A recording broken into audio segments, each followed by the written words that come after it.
In 2002, 50 Cent had signed a $1 million joint record deal with Eminem and Dr. Dre's labels Shady Aftermath. And after the ultra success of his debut album, Get Rich or Die Trying, which had features from multiple G-Unit members like Lloyd Banks, Tony Yayo, and Young Buck, this led to 50 quickly starting his own record label, G-Unit Records, where he immediately signed Lloyd Banks and Young Buck to begin working on their debut group project, Beg for Mercy. Tony Yayo was in prison at the time for most of this recording, so most of it was left to 50, Banks, and Buck, and the debut was a huge success as Beg for Mercy sold 5 million copies. At this point, G-Unit was on top of the world and looking to expand. West Coast rapper The Game, who was discovered by Jimmy Iovine and Dr. Dre, and placed in the G-Unit as an additional member. This seemed to work very, very well for the crew at the time, as G-Unit's main members were all mostly from New York, aside from Young Buck, who was from Tennessee. So to have this up-and-coming rapper from Compton, California emerging, and backed by Dr. Dre to also be a member of G-Unit, I mean, come on, it's not even fair. It's like the Golden State Warriors or something like that. It was really an example of how dominant they were at the time.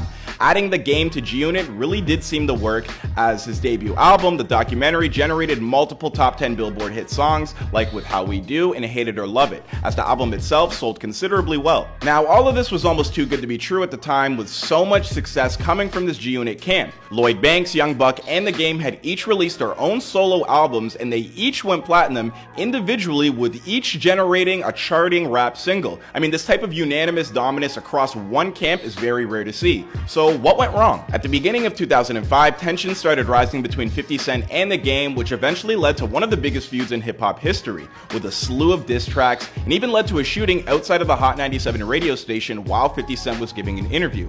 Though nobody was killed, it was still evident of how serious and to what extent this beef was getting to.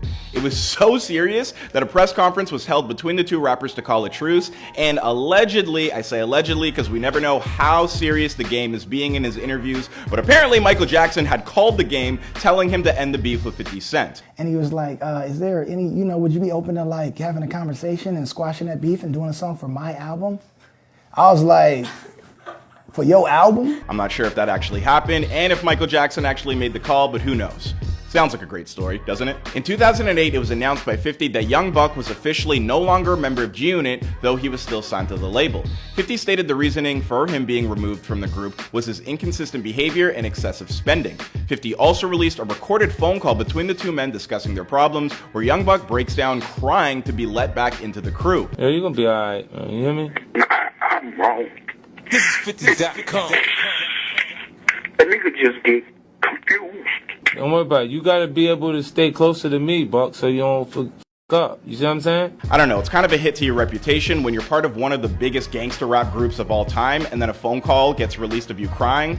Yeah, it's just not a good look. This led to Young Buck releasing a diss track titled The Taped Conversation, where he addresses the whole thing. At this point, G-Unit as a group moved into obscurity, and we didn't hear or see much of Lloyd Banks or Tony Yayo, and it seemed that 50 had transitioned more into a businessman primarily, while the focus of his music took a back seat. 50 started a number of business ventures, including his lucrative vitamin water deal, and starting the hit series Power. In February of 2014, Tony Yayo claimed that G-Unit had broken up, and he said he was no longer friends with 50. This led to 50 responding in an interview a few months later after Yayo's comment, saying that due to the group's inner turmoil, G-Unit had been dismantled. So just as it seemed G-Unit was officially over, on June 1st of the same year, the group reunited on stage at Summer Jam with all the original members and Louisiana rapper Kid Kid as an addition. The only person who was not included in the reunion was The Game. This reunion was followed up with multiple EPs, remixes, and music videos. However, these releases did not receive the attention and acclaim as their previous work. In 2018, it was announced by Kid Kid that he was leaving G-Unit as a group and record label.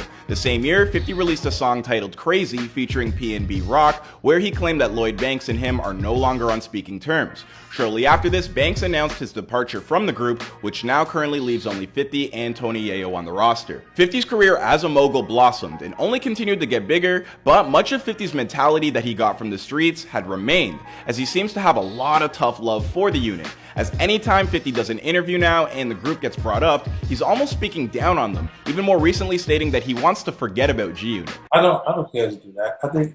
I'd like to forget the G-Unit. What? So what are the rest of the G-Unit members up to now? Well, Lloyd Banks stayed pretty quiet from his 2018 departure up until now. So many fans were demanding Lloyd Banks music for years, and there's a point where it almost seemed that Banks had given up on himself when he tweeted, "Let's be real, ain't nobody checking for Banks anymore." Now, to his credit, Lloyd was dealing with a lot at the time, including the passing of his father, which apparently 50 wasn't very compassionate to Banks about, which, let's be honest, I'm not sure if compassion is 50 Cent's forte. Many wondered if we would ever get a new Lloyd Banks record, and lo and behold, this past June, Banks released The Course of the Inevitable, which sold 12,000 copies and received generally positive reviews. This was the first album Lloyd Banks had released in 11 years. Young Buck, who has probably had the hardest transition since departing from G-Unit, has filed for Chapter 7 bankruptcy earlier this year. To make matters even worse, 50 is going after him in court, stating that Young Buck still contractually owes him either 2 albums or $250,000 from his previous contract.